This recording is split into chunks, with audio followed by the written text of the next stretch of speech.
Good evening. Another hot day we've had today. I'm not long back home. So yeah, this is my lounge come office. So I've not long back home from doing quite a late coaching call with somebody. We met in person. She's a local lady.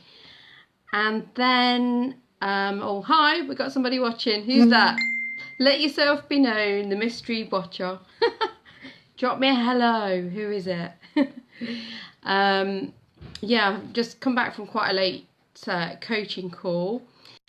And this was a lady that we've only come in contact with quite recently. And she'd found me on Facebook and connected with what I was saying. And she was actually also an author, or an author to be.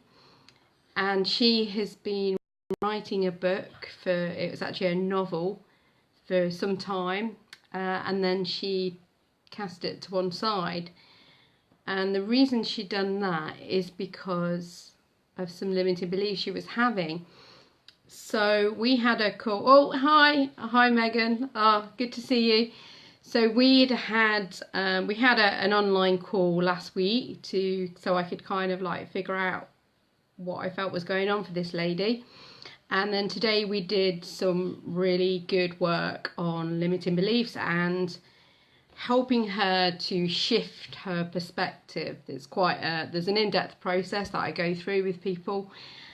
And by the end of it, she walked away and she was feeling a lot more positive, a lot happier, and with a big smile on her face. And she actually gave me a hug and really thanked me. Hi Audrey, thanks for watching.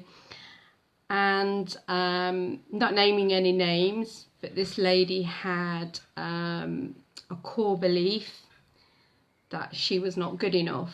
I won't use the exact words that she said, but she was not good enough. So this was really impacting on her writing her book, but it had also really impacted on other areas of her life. And I don't mean for a few years, for quite a big chunk of her life, so around 40 years or so. So the effects of it are quite far-reaching. But I think she'd done some work on herself, and she'd got to the point where she was sick and tired of how she was feeling, and she really, really wanted to finish this book.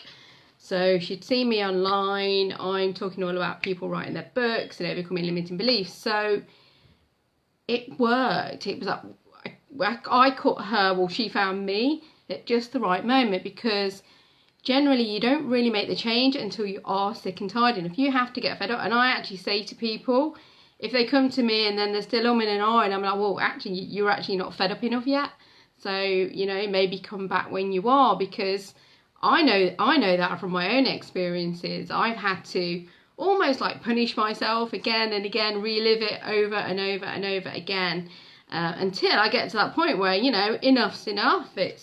I'm not going to put up with this any longer. So we spent about 2.5 hours together, bordering on 3 hours. So it's quite intensive, but you could really see the shift in this lady during this time. And I've had quite a few of these sessions lately. It's something that I am really, really passionate about, because I've had my own experiences of this, and I know how life-changing it is once you're able to shift limiting beliefs. So that is what I also offer alongside the book coaching programs that I have, the group 1 and the 1-to-1. This is actually part of the book program as well, because it's very typical when you're writing a true life story, so you're reflecting on past experiences, that this old stuff comes up.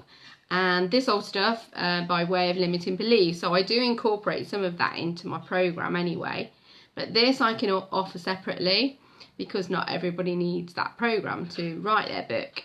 And it is something I am really passionate about. I do get really excited about it.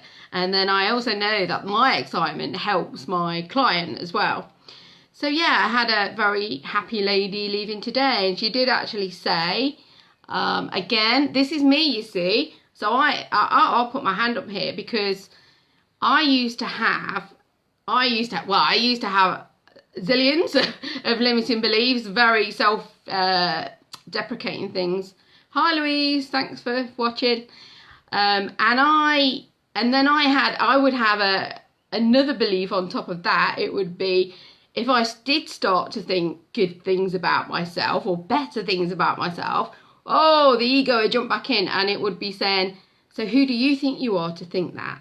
So I'd have like the two things going on. It'd be like this real conflict, this battle. This lady had also experienced something similar. So we were looking at that as well. And there can be like so much self-sabotage going on there. So when I do these lives now, I have had to overcome a lot of limiting beliefs to do these. And then I was just about to say something then. And I thought, and I can feel my limiting belief coming in. It's like that. Who do you think you are to say this? But you know what? I'm just going to say it anyway.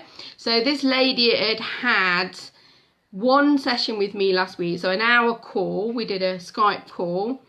And she actually said to me today, when we met in person, she says, even just after that one call, I felt a real shift. She says, I've started to feel a lot more positive. So the old me would never dream of saying that, because the ego voice in me would be saying, oh, who do you think you are? That's bragging, etc, etc, etc. But now I just think, no, I'm sharing that. It's a testimonial. The lady may not be on here saying it herself and protect her privacy, but I'm sharing that, and that's something I'm proud of. And the fact that I've been able to help this lady, why shouldn't I say about that? That's not a brag-worthy thing. So I really able to kick my ego into touch somewhat. And if other people watching think that is a brag-worthy thing, then my message to you is, actually, that's all about you. That's your stuff, so you can have that back. So that's how I will deal with that. So that's what I wanted to share about in my live today. And afterwards, I am going to pop a link if you want, so you can book a call. And the reason you may want to book that call with me is because you have some of these limiting beliefs, some things that you are saying to yourself that you can't shift, that they keep coming backwards and forwards. You may float in and out of them, because that's often what happens. But ultimately they don't go. That they remain with you because it's a pattern that's in your subconscious, it's entrenched within. And it can really dictate your life. It can stop you from doing a lot of things that you want to do, affect different areas of your life, relationships, your career, business, etc, etc. So if any of those things ring true with you and you would like to tackle this problem and face it head on and get the support to do that, and a process that really does work, please reach out. I'm going to drop the link underneath. Hi Bavin. And thank you for watching if you've been tuning in. Have a good evening. Bye.